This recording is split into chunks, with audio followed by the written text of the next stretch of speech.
G'day folks, Connor here, back with another video. The background might look a little different, and that's because I'm filming this in a hotel room in Hanoi. Videos have been a bit slow lately because I have been away, overseas, still am. However, Pixel 9 in 2025, is it still worth it?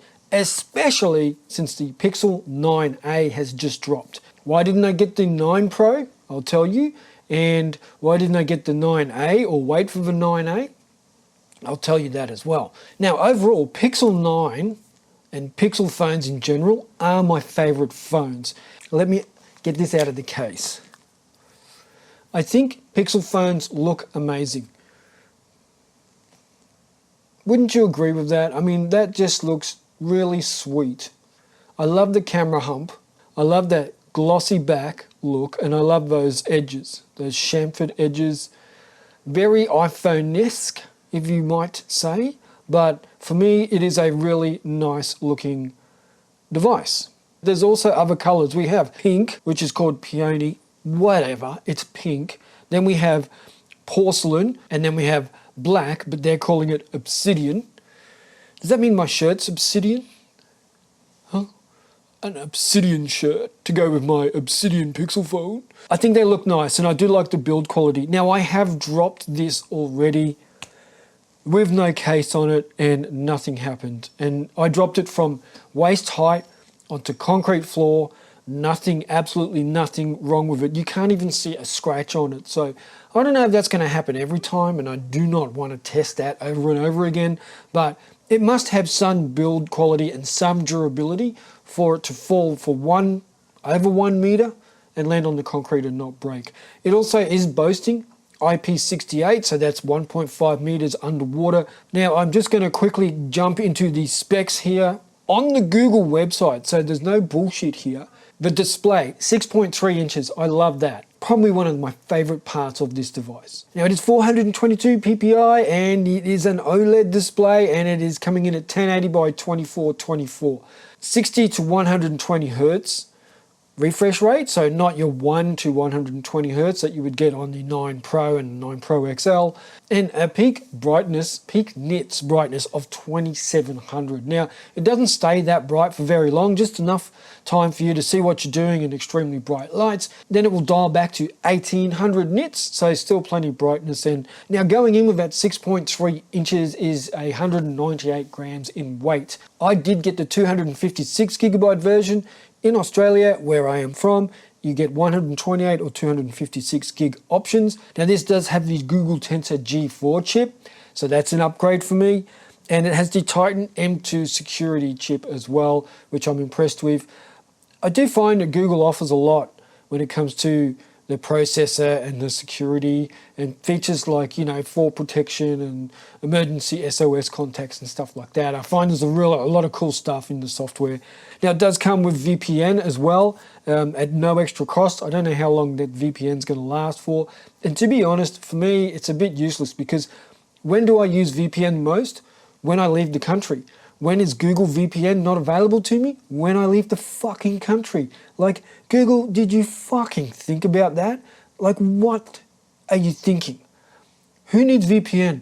I do when I leave the country because I'm connecting to all these different Wi-Fi hotspots and I want to be secure. As soon as I leave my country, it's disabled. I can't get my head around that. Google, can you explain to me why that is the case?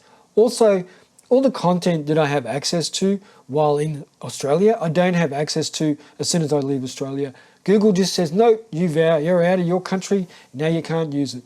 And that's pretty annoying to me.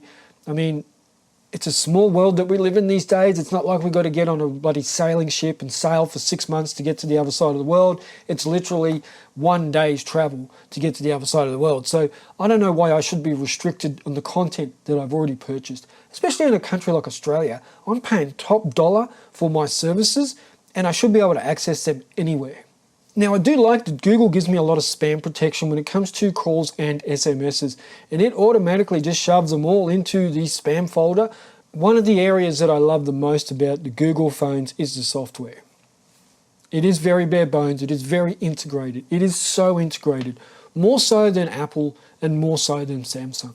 If you're a Pixel user and most of your products and services are through Google, then it's just seamless. So that's the Google software. I know I haven't spoke about the camera yet, I'm getting to it. Battery life is really good. I'm literally getting through a whole day. And when you're traveling, you don't always have an opportunity to just plug in and charge. It's easily the end of the day before I get to charge. And I can say I'm easily getting to midnight with 30-40% left on my phone.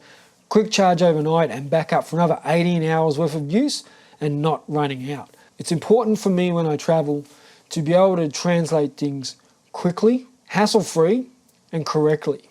And for the most part, the Google software on the Pixel 9 is really, really accurate for me in terms of translation. I can just use the Google software to completely translate the information for me. Now, I was talking to Vietnamese people and they were talking back to me, and we were using the translation service and it was working really, really well. Offline, it's a very simple process and it makes the world a smaller place, but it also makes shopping, traveling much, much easier. The camera on the Pixel 9, even my daughter, she's 12, she said, "Dad, the 8 Pro photos looked better." And I was like, yeah, I kind of agree. If you can explain to me why, leave comments down below. Here's lots of examples from the Pixel 9. They're still amazing photos and I really do enjoy using it. I have been shooting in 4K, 24 frames per second. I wish they would give people in the regions like Australia that don't shoot in 24p to give us 25 frames per second. Now the video is fairly good. One of my key tips for the video though is to leave on stabilization. Don't turn it off. Just have it on standard stabilization mode. It crops in a little bit, unless you're on a tripod, but it crops in a little bit and just makes your image that much nicer and that much smoother. If you don't need it, turn it off and you'll get a better looking image overall. But for the most part, leave that stabilization on when shooting video on the Pixel 9 or any other Pixel phone for that matter. Getting really nice 4K footage. You can also bring it down to 1080p. The slow-mo, I don't really use slow-mo. Sometimes it's been cool in the past, but I think it's actually been years since I used slow motion on a smartphone. I have been using this for taking portraits, food shots, just general travel photos and street photos. For that, it's over capable. It's more than capable. It's a super duper phone camera for that sort of stuff. Same with the front facing camera, wide angle, ultra wide. I just wish I didn't have a case on it, but I'm so clumsy. I have to put a case on it. Face unlock is really fast. Like, quite often it unlocks it. I'm going to unlock it with my thumb and it's already unlocked. That's really cool as well. Really fast, very, very capable security. It's also there for banking apps, as is with all Google phones now. So I really enjoy using that. I don't use the smart features that much. Like, I don't use the AI features that much. I use AI on my desktop. I use Gemini. I don't use the Pixel Studio for making AI generated pictures. I just couldn't care less for it. I like to live in the real world. I like to photograph and record video of the real world. So I don't really do too much of that. Actually, one thing I do miss from the 8 Pro is that video boost. I loved video boost and I would often record really nice looking video on the 8 Pro and then upload it to video boost and then it would download it back to my phone and tell me once it was ready. And the results were actually really impressive. I did love that. And a few times I've gone to record something at night and thought, gee, I wish I had that. Now I did look at the Pixel 9a specs when it came out. I'm glad I got the 9. I think the 9 is a better phone. Thank you all for watching. I hope you liked this video on the Pixel 9. I would say get it if you want it. Or buy something that's not made from a company that is run by someone that rhymes with rump.